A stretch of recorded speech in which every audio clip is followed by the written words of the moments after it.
Greetings, my friends, new and old. My name is Sage, and I am here to guide you through the history and lore behind the wizarding world. Feel free to get cozy and relax, or even fade into deep slumber as we dive into this video's theme. The Life of Lord Voldemort, from Tom Riddle to Dark Lord. The night Tom Riddle entered the world was not marked by celebration or warmth, or even the quiet comfort of hope. It was a cold arrival into a place where love had already vanished long before he ever drew breath.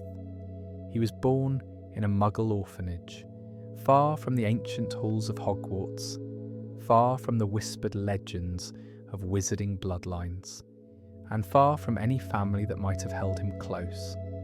His mother, Merope Gaunt, did not survive long after his birth, leaving behind only a child with a name that carried both pride and bitterness, Tom Marvolo Riddle. To understand Voldemort, it helps to begin even earlier than Tom himself, with the family that shaped his beginnings, long before he could speak, or walk, or wield magic. The Gaunts were not simply another old wizarding family. They were the last broken remnants of a once powerful line, descended directly from Salazar Slytherin. That connection, that thread of ancestry, became an obsession that Tom would cling to for his entire life. But the Gaunts were not noble in any meaningful sense by the time Tom was born. They were impoverished, unstable, consumed by cruelty and pride, living in isolation and filth on the outskirts of the wizarding world. Merope Gaunt grew up in a house where love was absent and violence was common. Her father, Marvolo Gaunt, was a bitter man who saw his own bloodline as the only thing of value left to him. Her brother, Morphin, was aggressive and unstable. In that environment, Merope was treated as weak, almost invisible, her magic stifled by fear and oppression. Yet even in her misery, she carried the weight of Slytherin's legacy, though she had no power to make it mean anything. Then in the nearby village, there was Tom Riddle Sr. Handsome, wealthy, and entirely unaware of the world of magic, he represented everything Merope was not. To her, he must have seemed like an escape, a glimpse of another life beyond the decay of her family's home. But what followed was not a love story. It was a tragedy. Merope used magic to bind Tom Riddle Sr. to her, likely through a love potion. And for a time she lived in the illusion of being chosen, of being wanted. But love potions cannot create real love. They create only a fragile imitation, a spellbound obedience, and eventually Merope either stopped giving it to him or hoped he would stay without it. When the enchantment broke, Tom Riddle Sr. fled, horrified and unwilling to remain. He returned to his life, leaving Merope behind, pregnant and abandoned. It is difficult not to feel the bleakness of that moment echoing forward. Voldemort, the wizard who had become incapable of love, began his life as the product of a union built on coercion and illusion. His mother died alone, his father disappeared, and the child was left with nothing but a name and an emptiness where family should have been. At Wool's orphanage, Tom grew as an unnerving presence among the other children. He was not outwardly monstrous. In fact, he could be quiet, even polite when it served him. But there was something cold beneath the surface, something that made the other children uneasy. He seemed to understand, even before he knew what magic was, that he was different. He discovered early that he could make things happen. Small acts at first, the kind that might be dismissed as coincidence. But Tom knew better. He could move objects without touching them. He could cause pain or fear with a glance. He could speak to snakes, though he did not yet understand why. And perhaps most telling of all, he enjoyed it. He enjoyed the feeling of control. Other children at the orphanage spoke of strange incidents, of possessions hidden away, of punishments that seemed to come from nowhere. Tom collected trophies, little reminders of his power over them. Even as a child, he was not seeking friendship. He was seeking dominance. When Albus Dumbledore arrived at the orphanage, the meeting was unlike any other Hogwarts introduction. Dumbledore was not greeted by wonder or excitement, but by suspicion. Tom watched him carefully, already assessing him, already calculating. Dumbledore explained that Tom was a wizard, that he belonged to a world beyond the orphanage walls. For many children, this revelation would have been overwhelming, magical, joyous. For Tom, it was confirmation. It was proof that he had always been superior. Yet even then, Dumbledore sensed something troubling. Tom was not simply talented, he was hungry. He asked questions not about belonging, but about power. He wanted to know what he could do, what limits existed, and how far he could go. As the summer ended, and Tom prepared to leave for Hogwarts, he did not look back with sadness. The orphanage had never been home. It was merely the place where he waited, where he sharpened himself in secrecy. And so, at 11 years old, Tom Riddle stepped into the wizarding world, not as a lost boy seeking family, but as a predator, stepping into a wider hunting ground. The journey from London to Hogwarts was more than a train ride for Tom Riddle. It was a passage from anonymity into possibility, from the dull walls of the orphanage into a world where power was not hidden but celebrated. The wizarding world was ancient, layered with tradition and mystery, and Tom moved towards it with a calm certainty that this was where he belonged. Not because he sought comfort, but because he sensed opportunity. King's Cross Station must have seemed almost unreal to him, filled with families bustling, voices calling, trunks rolling over stone. Other children arrived with parents who fussed over scarves and sandwiches, with siblings laughing, with the warm chaos of being loved. Tom arrived alone. There was no one to wave him off, no one to press a final kiss to his forehead. Yet he did not appear diminished by this. If anything, the solitude sharpened him. Hogwarts itself rose from the landscape like something out of an old dream, towers cutting into the sky, the lake dark and still beside it. For many students, the first glimpse was wonder. For Tom, it was recognition. This was not simply a school. It was a fortress of knowledge, a place where secrets lived in stone corridors and locked rooms, where history was not distant, but breathing. The Sorting Hat placed him in Slytherin, and it was almost inevitable. Slytherin House prized ambition, cunning and resourcefulness, qualities Tom carried like a second skin. Yet even among ambitious children, Tom was unusual. He was not loud or boastful. He was controlled. He watched others carefully, learning what they desired, what they feared, how they could be used. In his early years, Tom was outwardly everything a teacher might admire. Brilliant in class, polite when addressed, quick to excel at spells and theory alike. He won awards, he earned praise, he became the kind of student professors spoke of with pride. But beneath that polished surface, something else was growing. Tom was fascinated by Hogwarts, not only for what it taught openly, but for what it concealed. The castle was full of hidden passages, forbidden sections, whispers of ancient magic, and Tom had always been drawn to what was forbidden. Rules were not barriers to him. They were simply obstacles meant for lesser people. It was during these years that he began to cultivate influence. Other students gravitated towards him, some because they admired him, others because they feared the cold intensity behind his charm. He gathered companions who would one day become his earliest followers, young witches and wizards, impressed by his confidence and eager to share in whatever future he seemed to promise.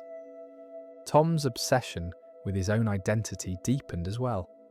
He had arrived at Hogwarts knowing only that he was different, but the castle offered answers. He learned of bloodlines, of old families, of the reverence some held for purity. He discovered that his mother's name, Gaunt, carried weight, tied directly to Salazar Slytherin himself. For Tom, this was not simply genealogy, it was destiny.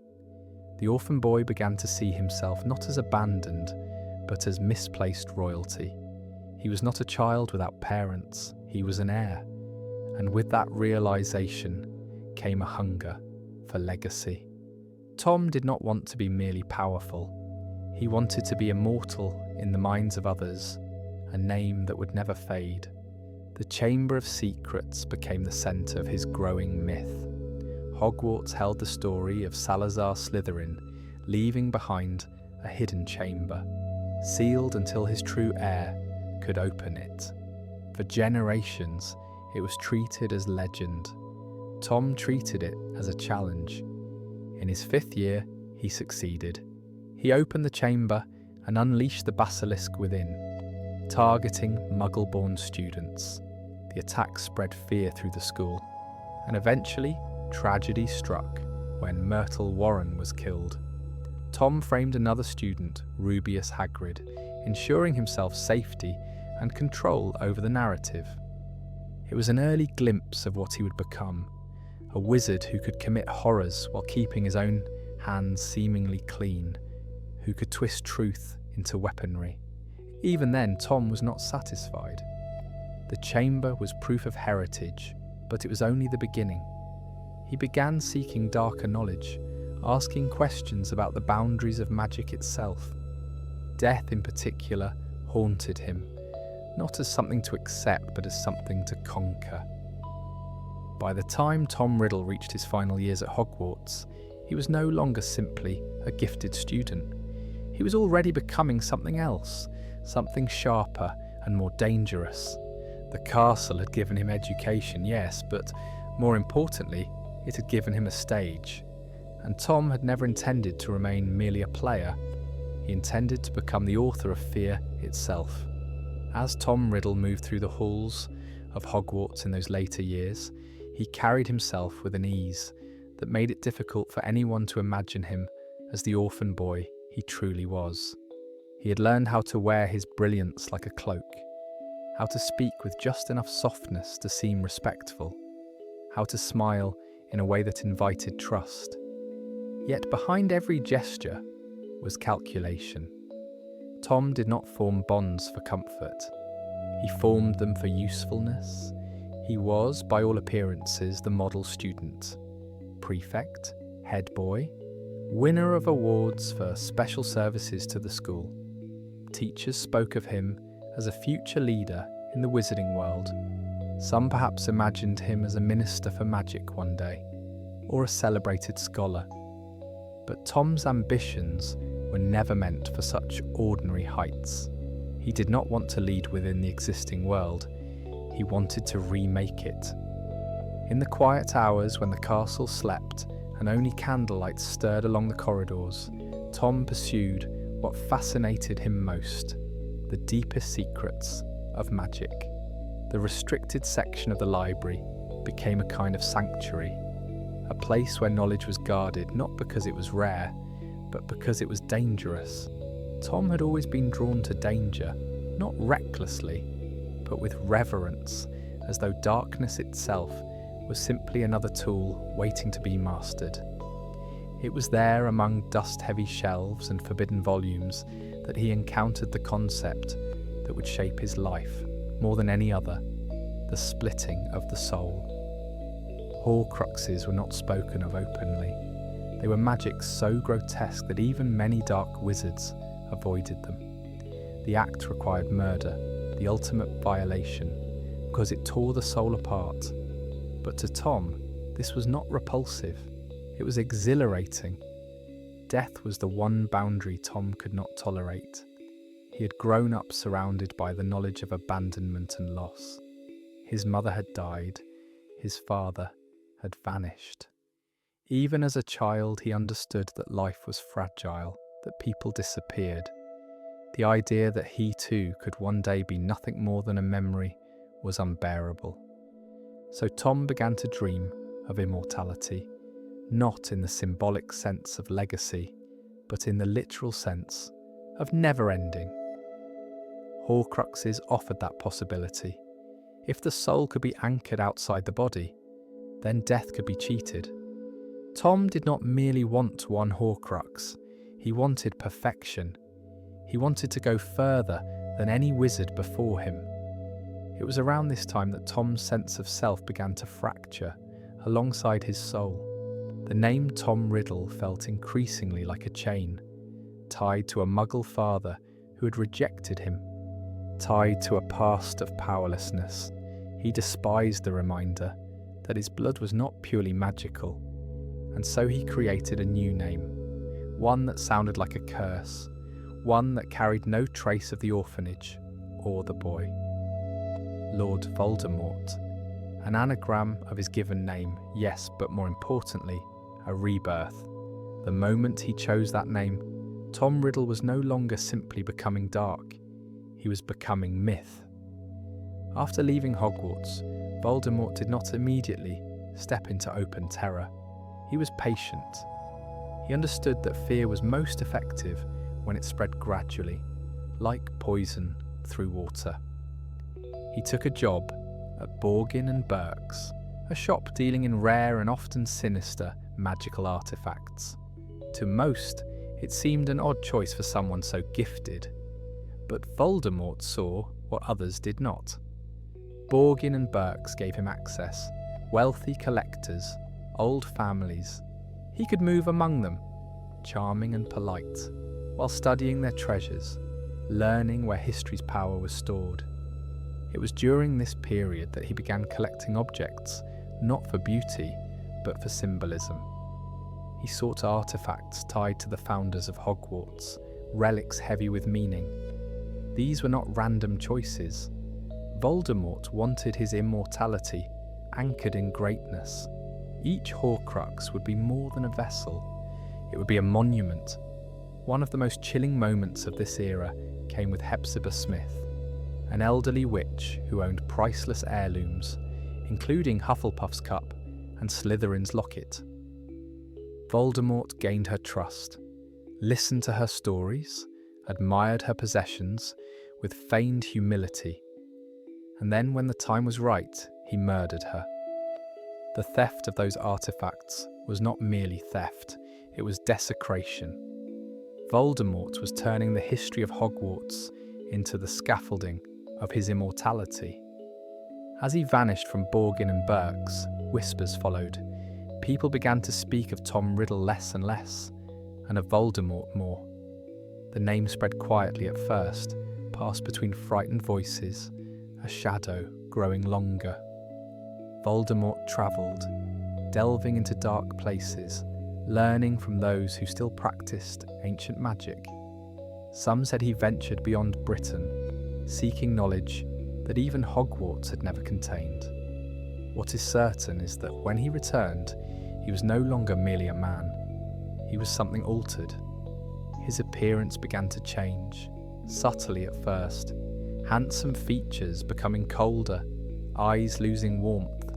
Each act of soul-splitting pulled him further from humanity, as though immortality demanded the sacrifice of what made him human in the first place.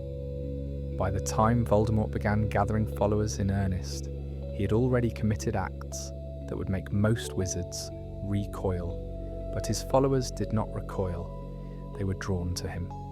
Some were seduced by his promises of power, some believed in his ideology of pure-blood supremacy, others simply feared him and chose the illusion of safety and submission. Voldemort offered them belonging, purpose, and the thrill of serving something larger than themselves.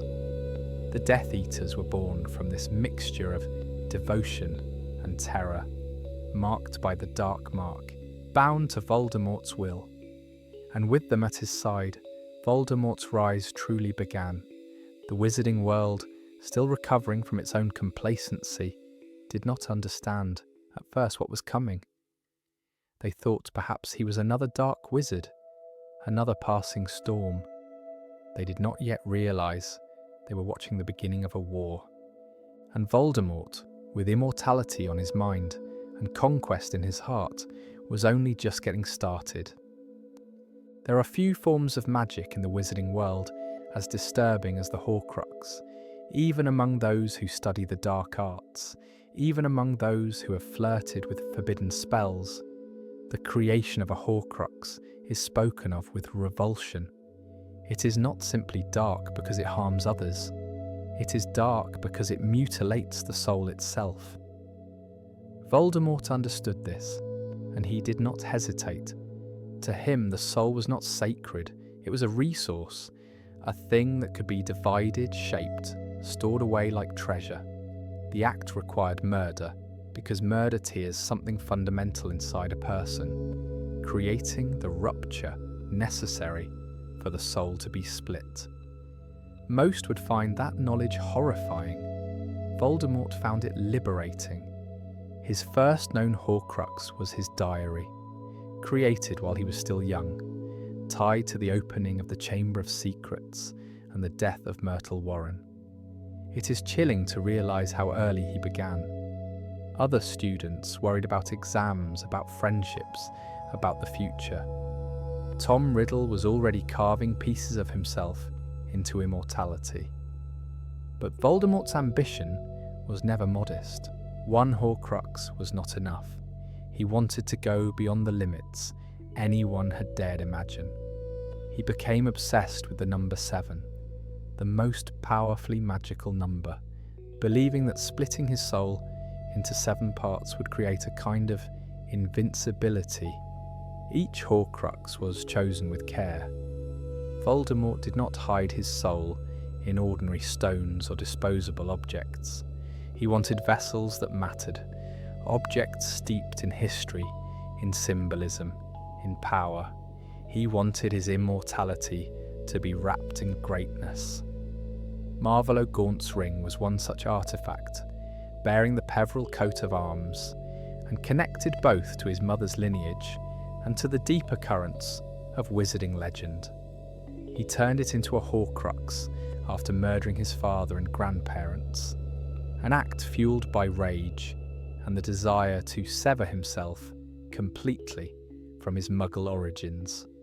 Slytherin's locket and Hufflepuff's cup followed, stolen through manipulation and murder. Ravenclaw's diadem, lost for centuries, became another target. Voldemort sought these relics not only because they were valuable, but because they represented the founders of Hogwarts. In his mind, anchoring his soul to them was like anchoring himself to the very heart of wizarding history. And then there was Nagini, the great serpent that would become both companion and weapon. By the time Voldemort made her a Horcrux, he was already far removed from humanity. The boundary between man and monster had blurred. What is perhaps most haunting is that Voldemort did not see this as a sacrifice. He did not mourn the loss of his wholeness. He believed he was ascending, becoming something greater than human. But with each split, something essential drained away. The more he pursued immortality, the less alive he truly became. As Voldemort's power grew, so did the fear surrounding him. His followers multiplied, drawn into his orbit like moths toward flame. The Death Eaters became his instruments, carrying out torture, murder, and intimidation in his name. The First Wizarding War was not declared with banners or speeches. It crept into existence through disappearances, through attacks in the night, through the slow realization that no one was safe. The Ministry of Magic struggled to respond. Aurors fought desperately, but Voldemort was unlike any dark wizard they had faced before. He was not simply violent, he was strategic. He understood institutions, understood fear, understood how to break society from within. Families began to mistrust one another. Friends questioned friends. The dark mark in the sky became a symbol of horror, a sign that death had arrived. Voldemort's ideology of pure-blood supremacy spread like disease, even though he himself was a half-blood. But hypocrisy did not matter to him. Ideology was another tool, a way to gather those who wanted someone to blame, someone to follow. And yet, despite all his power, Voldemort was haunted by one persistent shadow, the possibility of his own end. It was during this time that a prophecy was spoken, foretelling that a child born at the end of July would have the power to vanquish the Dark Lord. The prophecy might have remained obscure, one of many half-heard predictions, but Voldemort learned of it. To most, the idea of a baby as a threat would seem absurd. To Voldemort, it was intolerable. Fear, after all, was something he demanded from others, not something he allowed within himself. And so, he made a decision that would shape everything that followed. He would hunt the child. The Potters and the Longbottoms became targets. Voldemort chose Harry Potter, marking him not because of what the child had done, but because of what Voldemort feared he might become. On Halloween night in 1981, Voldemort went to Godric's Hollow. He entered the home of James and Lily Potter with murder in his heart. James fell first, defenceless but brave. Lily stood between Voldemort and her son, offered the chance to step aside, and refused. Her sacrifice was an act Voldemort could not understand. Love was foreign to him, meaningless, and yet it was love that defeated him. When Voldemort cast the killing curse at Harry, it rebounded. The spell meant to end a life shattered Voldemort's body instead. In that instant, the Dark Lord who had terrified the wizarding world was reduced to something less than ghost, less than shadow. He did not die, but he fell. And the world, trembling in the sudden silence, began to whisper a name that would echo through generations. The boy who lived. For most wizards, death is the inevitable end, a boundary no spell can truly erase. But Voldemort had already torn his soul apart in the desperate pursuit of immortality. And so when his body was destroyed in Godric's Hollow, something unnatural occurred. He did not pass on. He did not fade. Instead, what remained of him lingered, a fragment of life without form. He became less than a spirit, less than a man, a wraith. In the years that followed, Voldemort existed in the margins of the world, drifting through forests and forgotten places, sustained only by sheer will. He could not touch, could not speak as he once had, could not command armies. The Dark Lord who had demanded terror from others now lived in weakness. And yet, even in that diminished state, he was dangerous. Voldemort's survival was itself an affront to nature. It was proof that he had succeeded, at least partially, in cheating death. The Horcruxes anchored him, tethering him to existence. As long as they remained intact, he could not truly die. He fled far from Britain, hiding in remote places where few would ever search. Albania became one of his refuges, a land of dense forests and isolation. There he waited, feeding on small creatures, possessing animals, existing as something parasitic. It is a haunting image, the greatest dark wizard of the age, reduced to shadows among the trees, clinging to life like a sickness that refuses to be cured. But Voldemort was not patient by nature. He did not accept weakness. He did not accept waiting. Slowly, he began to reach outward. Some of his followers, believing him gone forever, abandoned his cause. Others were imprisoned, but a few remained loyal, or perhaps simply fearful enough to hope for his return. Voldemort understood that fear could be rekindled, that devotion could be reclaimed. His first significant step back toward power came through possession. When he encountered Professor Quirinus Quirrell, a man already uncertain and vulnerable, Voldemort latched onto him like a parasite, finding flesh. Together, they returned to Britain. At Hogwarts, Voldemort's presence crept once again into the castle that had shaped him. He sought the Philosopher's Stone, an object capable of granting immortality through the elixir of life. It was an irony, almost poetic. The wizard who had mutilated his soul to escape death now sought another method of eternal survival. But this attempt failed. Harry Potter, still a child, became the obstacle Voldemort could not overcome. The protection left by Lily's sacrifice burned Quirrell at Voldemort's command, and Voldemort was forced once more into flight. The setback did not end him. It only sharpened his resolve. Voldemort understood that he needed more than possession. He needed a body. He needed restoration. The path toward resurrection led him back to one of the few followers who had never truly abandoned him, Peter Pettigrew, known as Wormtail. Weak, desperate, and eager for protection, Wormtail became the servant Voldemort required. Together, they devised a ritual of horrifying precision. Voldemort's new body would be built through dark magic, requiring bone of the father, flesh of the servant, and blood of the enemy. It was not enough to return. Voldemort wanted to return stronger. In the graveyard of Little Hangleton, beneath the cold gaze of tombstones, the ritual was completed. The cauldron boiled. The spell was spoken. And Lord Voldemort rose again. His new form was unmistakable, stripped of humanity. Pale skin like wax, red eyes burning with malice, a face flattened and serpentine, as though each act of soul-splitting had carved away what was once human. The Death Eaters returned to him, summoned by the Dark Mark. Some fell to their knees in relief, others in terror.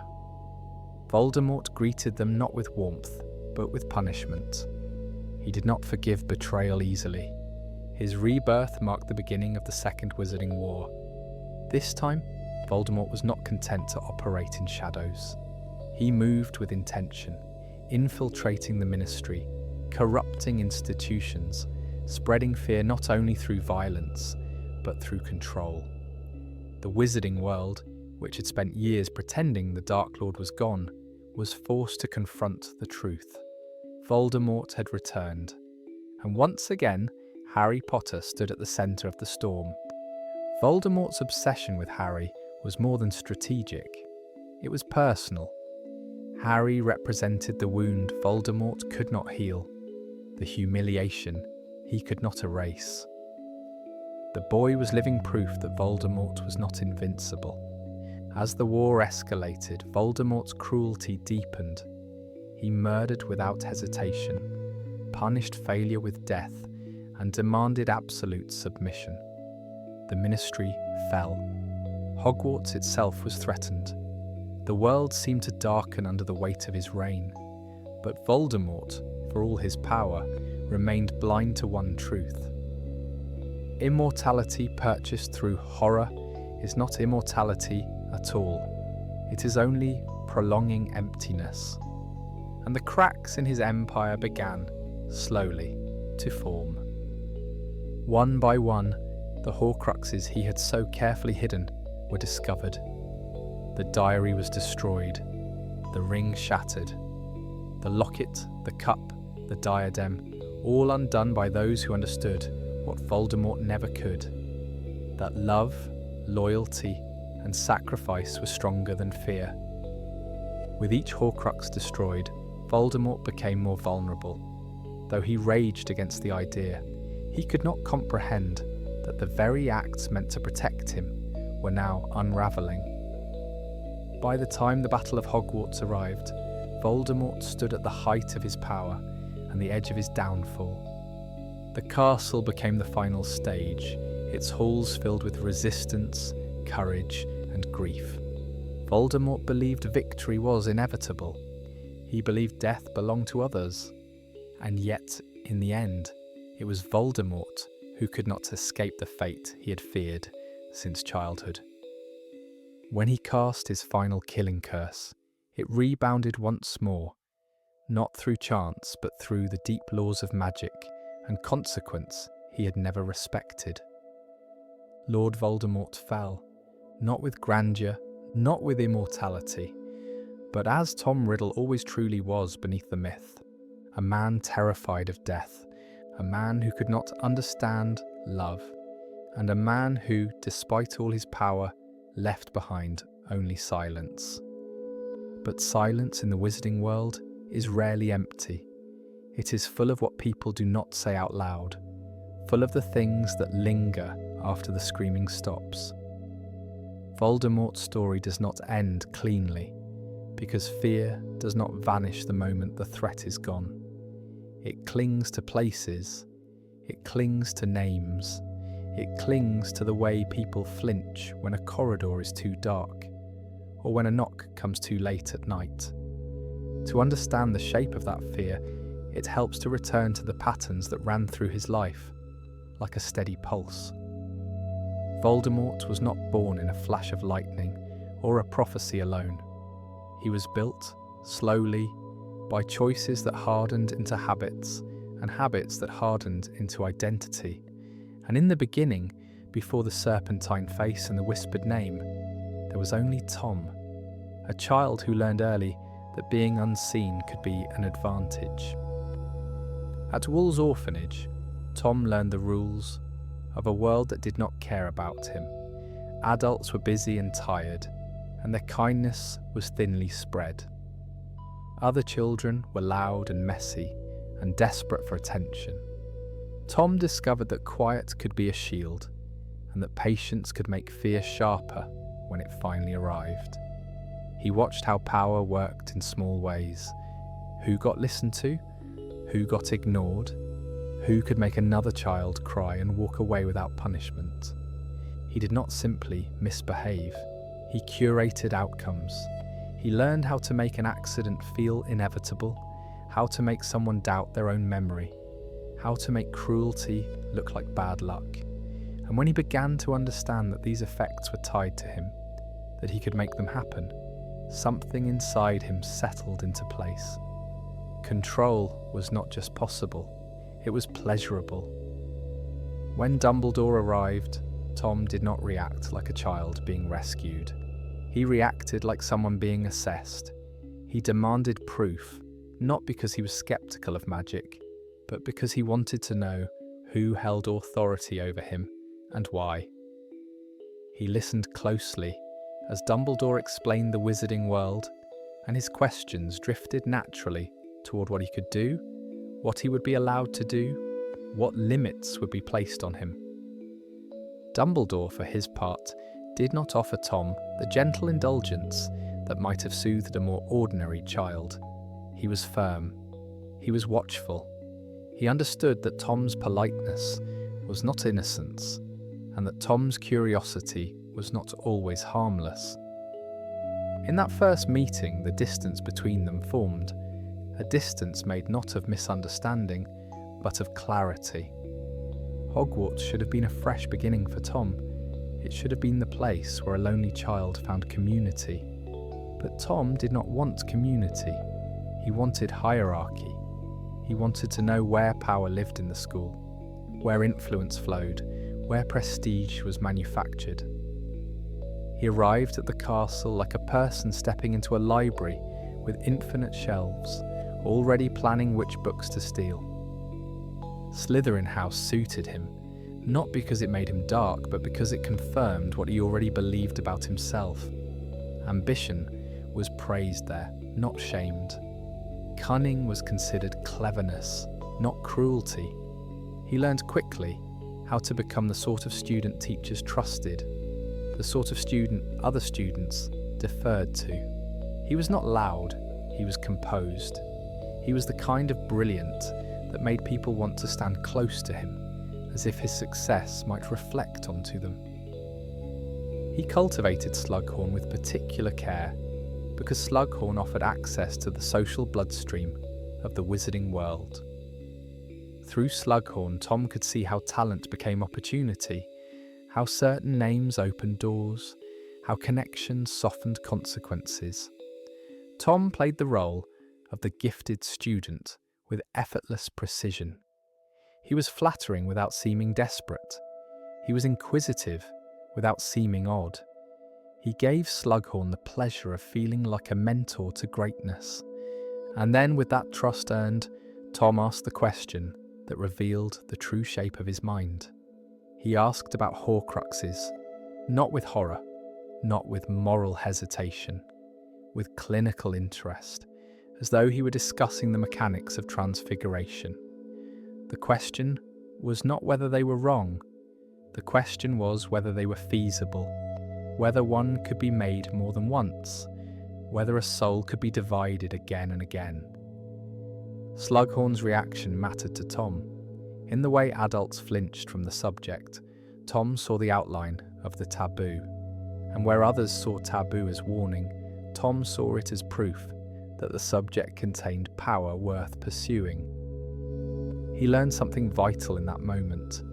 The wizarding world depended on shared restraint, and he had no intention of sharing it. This was the heart of Voldemort's transformation, not a sudden snap from good to evil, but the steady refinement of a philosophy. Other people were tools. Morality was a story. The weak told themselves to sleep at night. Fear was more reliable than affection. Love was a liability. Death was an insult. His obsession with bloodlines was part of that same hunger. When he discovered the Gaunts, when he traced his mother's heritage back to Salazar Slytherin, it gave him a narrative he could live inside. He could tell himself he was not abandoned, he was hidden. He was not a nameless orphan, he was an heir. Opening the Chamber of Secrets became, in his mind, a coronation. Hogwarts had held the legend like a locked chest. Tom unlocked it. The basilisk moved at his command. Students panicked. Teachers were frightened. The castle itself seemed to darken under the thought that the legend had been true. And Tom, still a boy, tasted what it meant to change reality for everyone around him. The framing of Hagrid revealed another essential talent. Tom could harm and remain admired. He could orchestrate danger and then present himself as the solution. That ability, more than raw spellwork, became one of his greatest weapons in adulthood. Voldemort did not only destroy, he manipulated what people believed about destruction. After Hogwarts, his trail became harder to follow because he stopped living as Tom Riddle, student and rising star, and began living as something self-invented. But there are moments that remain clear, like lanterns in fog. His return to Little Hangleton is one of them. The murder of his father and paternal grandparents was not simply vengeance, it was purification. At least in the twisted logic Voldemort built for himself. He erased the living evidence of his muggle blood, and in doing so, he also committed the kind of murder that allowed him to fracture his soul further. The careful selection of his Horcruxes speaks volumes about his vanity. He did not choose ordinary objects because he could not tolerate the idea of his immortality resting in something meaningless. He wanted vessels that told a story. He wanted his soul anchored to the symbols of Hogwarts itself, to the founders whose names had endured for centuries. He wanted, in effect, to stitch himself into history so tightly that he could never be removed. The diary was youthful and arrogant, a belief that his memory should be able to act and influence, even when he was absent. The ring was legacy and spite, bound to the Gaunt line and the deeper myths of wizarding ancestry. The The locket and cup were conquest, stolen from those who believed themselves protected by status and family name. The diadem was obsession, proof that even what had been lost could be claimed if one was relentless enough. Nagini was companionship twisted into utility, the living emblem of his kinship with serpents and his preference for creatures that inspired instinctive fear. And then there was the unintended horror of Harry Potter becoming a vessel for a fragment of Voldemort's soul. Voldemort never planned that. He would have hated the accident, not only because it created a weakness, but because it meant his magic was not perfectly controlled. The irony is sharp. The wizard who feared death more than anything created a piece of himself that lived on in the child he most despised. When Voldemort fell in Godric's Hollow, the wizarding world tried to treat the event like a clean ending.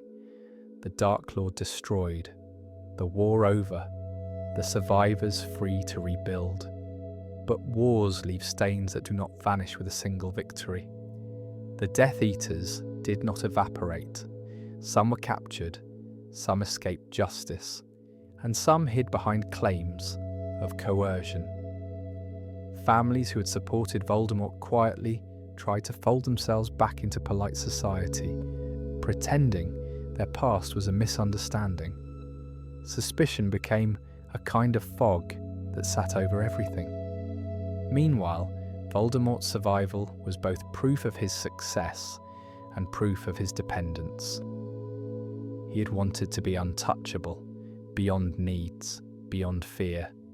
Yet his immortality tethered him to objects he could not always guard, to secrets he could not always keep, to the ignorance of others. His greatest triumph was also a network of vulnerabilities. His possession of Quirrell was not a grand return, it was a desperate foothold, a way to move through the world using another person's body, like borrowed clothing. It was a reminder that Voldemort, stripped of his form, was still not free. He was trapped by his own ambition. The Philosopher's Stone represented a different path to immortality, one less grotesque than Horcruxes, and yet Voldemort pursued it with the same ruthlessness. When that attempt failed, he did not interpret it as a warning. He interpreted it as an obstacle. He always interpreted resistance as something to crush. Wormtail's return to him demonstrated another pattern that stayed true until the end. Voldemort drew the weak to him, not because he pitied them, but because weakness was easy to dominate. Wormtail was useful precisely because he was desperate. Voldemort did not need a servant who challenged him.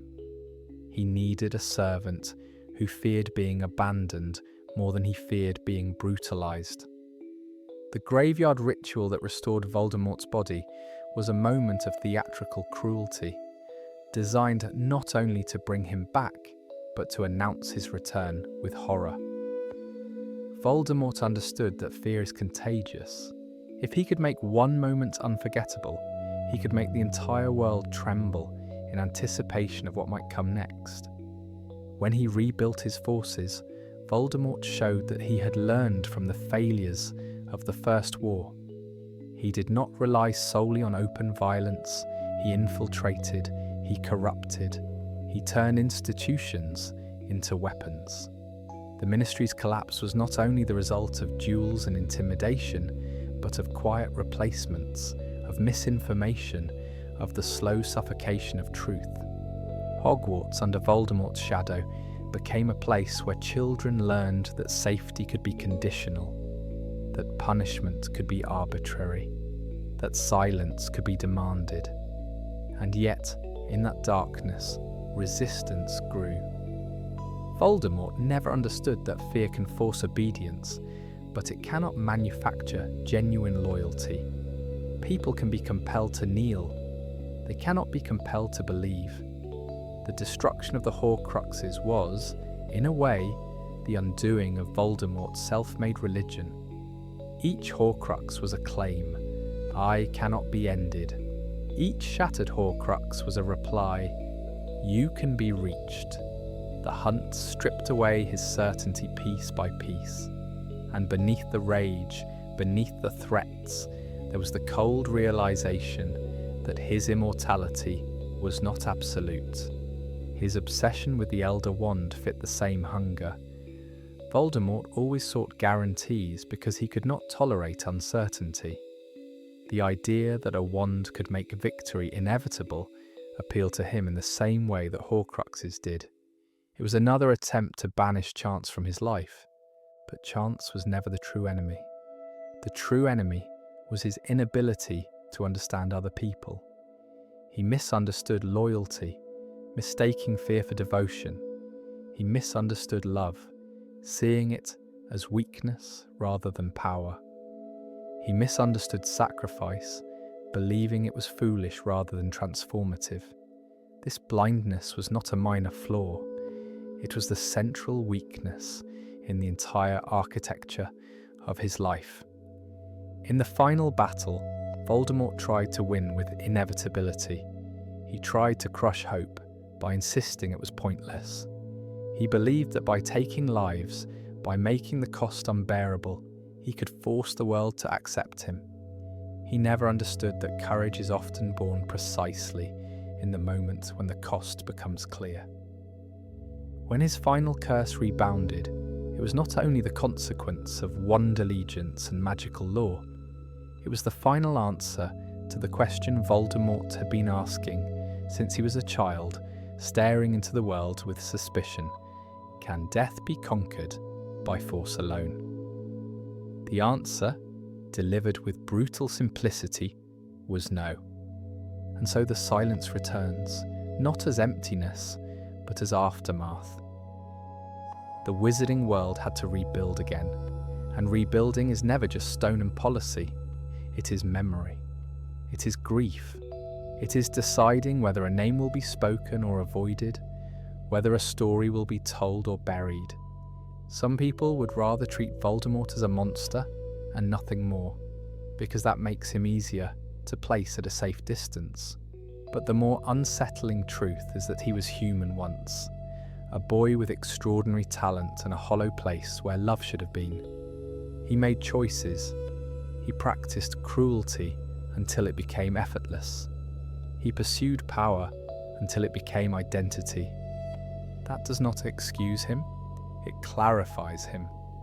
Because if Voldemort's life teaches anything, it is that darkness does not always announce itself with thunder. Sometimes it begins quietly, in the belief that other people are merely objects, in the desire to dominate rather than to belong, in the refusal to see anyone else as fully real. And in a world where magic amplifies intention, those quiet beginnings can become a storm. And even after all of this, even after the fall of the Dark Lord and the slow rebuilding of a shaken society, the story continues to echo in quiet ways. Children at Hogwarts still learn the names of the founders. Professors still warn students about the dangers of the dark arts. And somewhere in the deepest corners of the castle, the memory of Tom Riddle lingers like a chill in the stone. Because Voldemort's life was not only a sequence of battles and spells, it was a study in what happens when fear becomes a philosophy, when power becomes the only form of meaning, and when the hunger to escape death consumes everything else that makes a person human. The wizarding world survived him, but it was forever changed by him. And perhaps that is the final truth of Voldemort's legacy. Not immortality through Horcruxes, not dominance through terror, but the lasting reminder of how fragile peace can be when darkness is allowed to grow in silence. There is another layer to Voldemort's rise that is easy to miss if you only track the biggest moments, the famous names, the battles that became headlines. It is the way he learned to make ordinary life feel unsafe, the way he made the everyday world itself unreliable. Voldemort did not rely on constant spectacle. he relied on the steady pressure of uncertainty. During the First Wizarding War, people learned that the danger was not confined to distant places. It could arrive on a doorstep. It could slip into a workplace. It could be waiting in the moment you lowered your guard. Voldemort understood something essential about fear. It grows faster when it is unpredictable. There were disappearances that left no evidence behind, only empty beds and unanswered questions. There were families who woke in the morning to find their homes vandalised with threats, or their loved ones missing, or worse, turned against them. The Imperious Curse became one of the war's most corrosive tools, because it did not merely force a person to act. It forced everyone around them to doubt what they were seeing.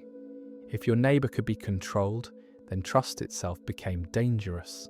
If a respected official could be controlled, then law became unstable. Voldemort's followers exploited that instability with deliberate patience. They did not have to win every duel. They only had to make the world feel as though no one could be certain of anything. The Ministry of Magic responded with increasing severity, but severity is not the same as effectiveness. Auras were given broader authority, suspicion sharpened, people were questioned, watched, detained. And in a time when the Imperious Curse could make even an innocent person appear guilty, those measures sometimes deepened the paranoia rather than calming it. Voldemort enjoyed that. He did not need the Ministry to collapse in one clean stroke. He needed it to wobble, to lose credibility, to make citizens feel abandoned. A government that cannot provide safety becomes a target not only of fear, but of resentment. The Order of the Phoenix emerged as a counterweight, a group willing to fight Voldemort outside the official limitations of the Ministry. They were not an army in the traditional sense. They were a network of resistance, held together by trust and shared risk. In some ways, they were Voldemort's opposite. They relied on loyalty rather than coercion, on shared purpose rather than domination. That contrast mattered more than Voldemort realised. He believed that the strongest structure was the one built on fear, because fear makes people obedient. But fear also makes people look for something else, something steady, something worth clinging to. The Order became that for many. And Voldemort, watching the existence of a group he could not fully infiltrate or corrupt, reacted with the same impulse that guided him throughout his life. He tried to break it. One of the most merciless features of Voldemort's war was the way he punished defiance, not only with death, but with meaning. He did not simply kill, he tried to make the act itself a lesson. Murders became warnings, torture became spectacle.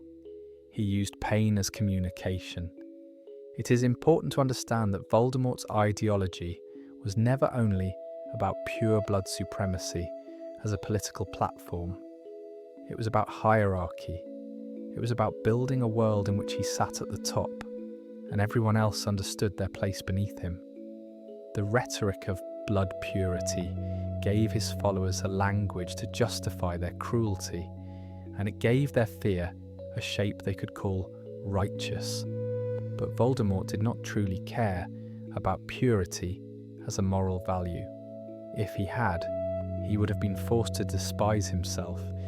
He cared about purity as a weapon. It was a way to divide the wizarding world, to create an enemy within it, to make violence feel like duty. His own half-blood heritage did not trouble him, because Voldemort's view of identity was always selective. He rejected his father, rejected his surname, rejected the ordinary humanity that came with being someone's child. He chose the parts of his origin that made him feel powerful, and he buried the parts that made him feel vulnerable. That is why his fixation on names was so intense. Names to Voldemort were not simply labels, they were control. When people feared to speak his name, He had already conquered them in a small way. Silence became submission. In the years before his first fall, the wizarding world learned to treat ordinary conversation like a risk. People lowered their voices in public. They avoided certain topics. They found themselves glancing over their shoulders without knowing why. Fear became a habit, and habits are hard to break. When the prophecy entered Voldemort's story, it did not strike him as absurd because he was not an ordinary tyrant. He was a man who had already built his life around the idea that destiny could be manipulated. If he could split his soul, if he could bind his existence to objects, if he could redefine himself through a name, then why could he not also outmaneuver fate? But the prophecy also revealed something else. Voldemort's fear of death was not abstract, it was intimate. It lived in his decisions. It shaped his paranoia. Even at the height of his power, he could not tolerate the existence of a threat. His choice to target the Potters was rooted in that intolerance and in the way he interpreted danger. Voldemort did not see a child. He saw a possible future where someone else held power over him. The idea was unbearable. And so the murders at Godric's Hollow were not just part of a war. They were an attempt to erase uncertainty. The tragedy is that Voldemort created the very outcome he was trying to prevent. By acting on the prophecy, by attacking Harry, he marked him as significant. He forged the connection that would eventually destroy him. He did not create the prophecy, but he gave it teeth. When his body was destroyed and he became a wraith, that period of disembodied survival exposed how fragile his philosophy truly was. Voldemort had devoted his life to power, but power is difficult to hold without a body. He could not command the way he once had. He could not intimidate with a glance. He could not appear in a room and make it fall silent. For a time he was forced to exist without the very tools he relied on most. This is one of the reasons his later return was so furious. It was not only about reclaiming power, it was about avenging weakness. Voldemort could not tolerate being reduced, and he remembered every year of his own humiliation as though it were an open wound. When he returned through the graveyard ritual, he returned with that wound burning. His punishment of his followers was not only a strategy to ensure obedience, it was an expression of resentment. He had been forced into helplessness, and he blamed them for not preventing it. The Second Wizarding War, therefore, carried a different texture from the first. The First War had been about rising, about spreading fear, about destabilizing the world so that Voldemort could step into the void. The Second War was about domination, about seizing control directly and remaking society in his image. The Ministry's fall was the clearest symbol of that shift. Voldemort did not merely terrorize the government. He infiltrated it, replaced it, hollowed it out until it was a mask worn by his followers. The appearance of law remained, but the spirit of it was gone. The persecution of Muggle-born witches and wizards became policy. Hearings were staged, lives were destroyed under the guise of legality. The cruelty was not random, it was bureaucratic. That kind of cruelty has a particular sting because it does not feel like a single villain attacking you. It feels like the world itself has decided you do not belong. And again, Voldemort's hypocrisy did not matter. What mattered was that he could turn prejudice into machinery. At the same time, his personal obsession continued to narrow his vision. He spent energy hunting Harry Potter, hunting the Elder Wand, hunting assurances of victory, because he could not accept a world where his dominance was not absolute. He believed that if he possessed the Elder Wand, the story would end. He would be unstoppable. He would erase the humiliation of his first defeat. But Voldemort's reliance on objects was always his weakness. He trusted artifacts more than people. He trusted spells more than relationships. He trusted fear more than loyalty. And while those choices allowed him to rise, they also ensured that when his structure began to crack, it could not hold. The destruction of the Horcruxes was the slow collapse of his immortality, but it was also the slow collapse of his certainty. Each time a Horcrux fell, Voldemort lost not only protection, but a piece of the narrative he had built around himself. He had believed he was beyond human consequence. The destruction of the Horcruxes reminded him that consequence was still possible. By the time the Battle of Hogwarts arrived, Voldemort's anger was sharpened by desperation, even if he would never have admitted it. The castle that had once been his training ground became the place where his final limits were exposed. It is easy to imagine Voldemort in those last hours as pure fury, pure menace. But there is another truth beneath the surface. Voldemort, above all else, was afraid. Not in a way he would have recognized, not in a way that would have looked like trembling or pleading, but in a way that made him obsessed, rigid, unable to imagine defeat until it was already closing around him. And when he fell, his end did not feel like the end of a monster. It felt like the collapse of a philosophy that had been built on denial. Denial of love. Denial of vulnerability. Denial of death. Afterward, the wizarding world had to decide what to do with the memory of him. Whether to speak the names that had once been avoided. Whether to teach children about the war in a way that did not romanticize it. Whether to rebuild institutions that had been compromised.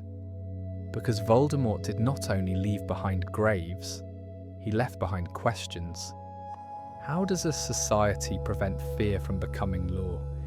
How does it repair trust after suspicion has been used as a weapon? How does it honour the dead without becoming trapped in grief? And how does it remember someone like Tom Riddle without turning him into a legend that might tempt the next ambitious child who feels hollow inside? Those questions do not have simple answers, but perhaps that is the most honest legacy Voldemort leaves behind. Not a clean moral, not a tidy ending, but a reminder that darkness is not only a force outside us. It can be a set of choices, repeated until they shape the world. As we approach the end of this story, you may find yourself dozing off to sleep, or becoming dreary-eyed, or maybe you're already asleep. In either case, it is time for me to fade away and let the dreams take it from here. Have a good night and enjoy some crackles from the fireplace to help you drift further into your deep slumber.